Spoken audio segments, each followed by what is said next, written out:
Nah, kita mau tanya nih satu nih, Beb, masalah sabar. Iya. Kalau misalnya istri nih, Beb, kita tahu ada pelakor, ya? Maaf nih, Beb, maaf nih, kita nanya ada pelakor ketahuan, mau diketahuan.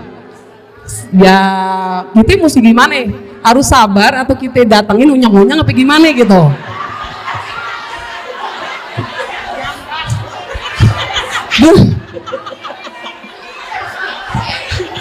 Baik. Baik. Sama satu lagi, Beb, maaf, Beb. Baik, itu aja pertanyaannya. Satu lagi. Ya. Kalau misalnya kita sampai di suami kagak ketahuan, nggak tahu udah nikah nih, Beb. Kita mesti sabar kayak gimana? Kalau istri kan bakal mikir masalah anak ya. Ya. Kalau kita minta cerai segala macam, kita mesti sabar kayak gimana? Emang kita tahu seorang istri itu surga itu depan mata ya. Kalau misalnya diduakan, kasarnya kayak gitu. Nah, kita mesti kayak gimana hati kita tuh, Beb? Kan nggak bisa dibohongin hati kadang-kadang. Ya. Itu aja, Ibu. Ya, sama kita minta doain ya, Beb, biar lingkungan kita kali pasir Amin. sehat selalu, semuanya berkah, Beb. Amin. Dan sekian, terima kasih. Assalamualaikum warahmatullahi wabarakatuh. Boleh jawab jangan. Bu, jawab jangan. Ya, dengerin Bu ya, Bu. Nah, saya mau bicara pertama dari segi hukum Islam dulu.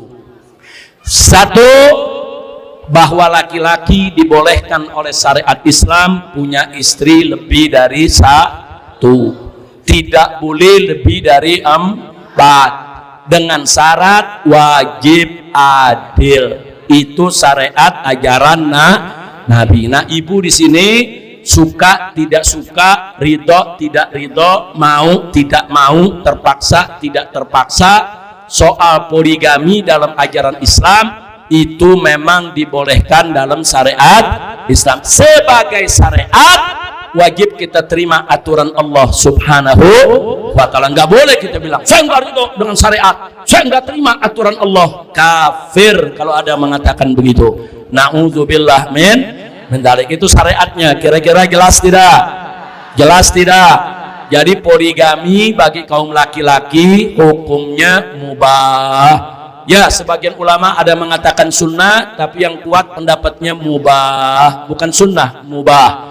Artinya mubah, dikerjakan boleh, ditinggalkan nggak apa-apa, tidak membuahkan pahala maupun dosa. Tapi mubahnya ada syarat.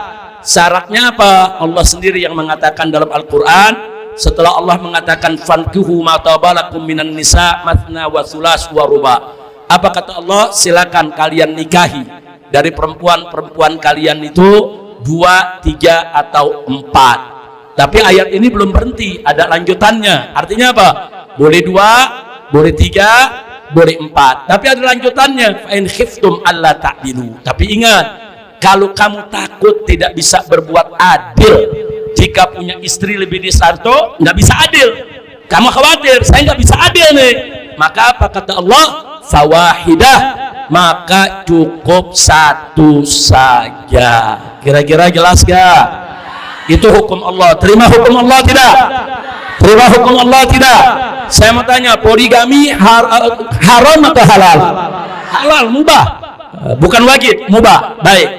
Nah, sekarang pertanyaannya, bagaimana kalau ada suami yang menikah 2 dan gak adil? Nah, kalau dia tidak berbuat adil, saudara, ibu dizalimi atau tidak diperlakukan dengan adil, ya, istri punya hak untuk menuntut cerai. Tapi jangan sekali-kali perempuan lari begitu saja dari suami.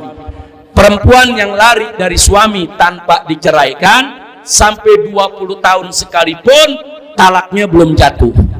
Hati-hati, Bu. Nah, kalau bicara cerai, ada 2 pihak yang bisa nyeraikan. Perkawinan dalam rumah tangga ada 2 yang bisa nyeraiin. Yang pertama adalah suami. Suami bisa menceraikan istri. Kamu saya ceraikan, kamu saya talak. Selesai, itu jatuh talak. Istri tidak bisa menceraikan suami dengan cara itu. Tapi istri bisa menceraikan suaminya dengan cara lain, yaitu melalui hakim. Nah, kenapa ada pengadilan agama? Kenapa ada hakim dalam urusan agama? Untuk melindungi hak kaum wanita. Jadi kalau ibu tidak diperlakukan dengan adil, bukan hanya urusan dia kawin lagi, ibu nggak dikasih belanja, atau ada ibu yang disiksa sama suaminya, ada kekerasan dalam rumah tangga umpamanya, ibu berhak melapor ke hakim, minta supaya hakim ketok palu ceraikan ibu dari suami ibu. Nah, kalau nanti begitu hakim sidang, katakan suaminya nggak mau hadir, suaminya lari, hakim tetap berhak untuk menceraikan. Begitu hakim ketok palu dicerai satu, maka ibu sudah cerai dengan suami ibu. Bu, tapi kalau ada perempuan kesel sama suami, dia pergi, suaminya nggak nyeraikan dia, hakim juga nggak menceraikan dia, sampai 20 atau 40 tahun pun itu perempuan tetap istri suaminya, nggak boleh. Lalu kalau dia kawin lagi, kawinnya tidak sah, hubungannya adalah zina. Bagaimana kalau dia kawin lagi supaya sah? Minta cerai ke suami. Kalau suaminya nggak mau ceraikan, minta cerai lewat hakim. Pak Hakim, sudah 1 tahun suami saya tidak mengirimkan nafkah. Saya nggak ridho, dia nggak kirimkan nafkah. Saya minta untuk diceraikan. Hakim panggil suaminya, betul kamu tidak berikan dia nafkah? Kenapa kalau nggak berikan nafkah? Jadi kewajiban hakim untuk menyelidiki. Andai kata suaminya nggak mau datang, maka hakim kasih waktu. Sekali panggil nggak datang, 2 kali panggil nggak datang, 3 kali hakim putusin bahwa tuntutan ibu akan dikabulkan. Begitu turun cerai dari hakim, silakan dia untuk menikah lagi setelah masa iddahnya selesai. Bu, kira-kira jelas tidak? Ada yang bilang, Habib, suami saya 30 tahun nggak pulang-pulang, tapi saya belum pernah diceraiin. Ibu masih tetap sah istri daripada suami ibu, walaupun 30 tahun dia nggak pulang-pulang. Nah, makanya kalau ibu nggak mau dibikin susah oleh suami yang model begini, lapor ke hakim. Hakim itu pelindung ibu, hakim itu penolong ibu, hakim itu yang menjaga hak ibu-ibu supaya tidak dizalimi oleh kaum pria. Kira-kira jelas gak, Bu? Bu, jelas tidak, Bu? Jadi jangan ada istri dia lari dari suaminya, ditanya, kamu udah bercerai? Udah. Suami kamu nyeriin? Enggak. Hakim? Enggak. Yang nyeriin siapa? Saya nyeriin laki saya. Boleh begitu, Bu? Boleh nggak begitu? Enggak boleh. Nah, kalau ada yang nanya, Habib, kok begitu sih, laki boleh nyeriin, perempuan nggak boleh nyeriin? Ya sebab kalau perempuan boleh nyeriin, laki boleh nyeriin, nanti dalam rumah tangga perang talak, saudara. Bisa perang talak, jangan tuh teriak bininya, gua talak lu, lakinya bilang, gua yang talak lu. Oh, bisa perang talak, Bu. Jadi kenapa diberikan kepada laki-laki bukan diberikan kepada perempuan? Satu, maaf Bu ya, Bu, perempuan itu lembut, halus, psikologisnya saudara banyak ngikut perasaan. Berbahaya kalau yang mengikuti perasaan untuk ngambil keputusan talak. Suami, ini secara umum Bu ya, bukan semua laki-laki, tapi secara umum laki-laki itu lebih banyak menggunakan pikirannya. Oh, ini harus begini, oh ini harus begini. Jadi dia lebih aman untuk diberikan hak talak. Tapi ibu nggak usah khawatir, ibu tetap punya hak untuk menjaga keselamatan ibu, menjaga hak-hak wanita, menjaga hak-hak istri. Bagaimana cara menjaga haknya? Lewat pengadilan. Kira-kira jelas gak, Bu? Oh, habis bercerai dari suami, ibu punya anak 5 kecil-kecil, mau direbut sama suami, ke pengadilan. Nanti pengadilan yang putuskan. Pak Hakim, saya nggak bisa 5 anak saya diambil sama suami saya. Kenapa? Suami saya tiap malam mabok, suami saya tiap malam menggunakan narkoba. Nanti anak-anak saya bisa dibunuh, saya yang mau rawat dia. Nanti hakim periksa, betul gak laporan ibu? Kalau betul laporan ibu, semua anak akan dikasih kepada ibunya. Bu, jelas tidak? Jadi saya tanya, pengadilan agama penting tidak?